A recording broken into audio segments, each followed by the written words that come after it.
मैं चाहता हूँ कि एक बार सारे लोग अपने बिहार के लिए भाई लोग इसे बोलते हैं भोजपुरी पावनी ठेसाइलाल बेन दिखा दिए इतने शो में तो पुष्पा टू ने तो हीरो अल्लू अर्जुन वो भी सोच रहा था तीसरे में बंदा ले लिया।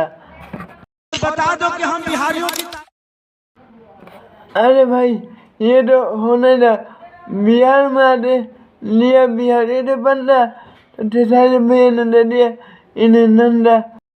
क्या बात करते हैं यार। चलिए तो हम आपको बताते हैं ये असली मामला क्या है, इसमें क्या हुआ है, क्यों इतना विवाद हुआ है। मामला ये है कि पटना में पुष्पा 2 मूवी का ट्रेलर रिलीज हुआ था।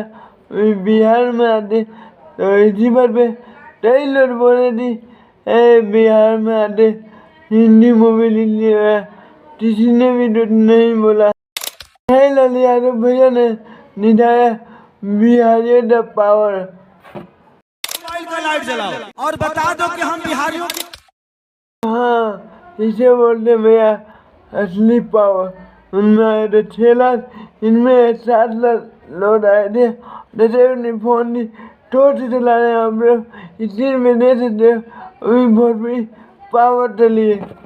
को अंदाजा हो गया होगा इधर से भी सारे लोग अपने चलिए तो तब हम देते हैं भोजपुरी में कितना पावर है कितना दम है, उसके हम रहते आज 16 तथा देते जितने भोजपुरी थे हमारे भोजपुरी मट्टी थे भोजपुरी प्यार थे 16 तरीके और चैनल सब देते थे। मिलते नए वीडियो में। जय हिंद जय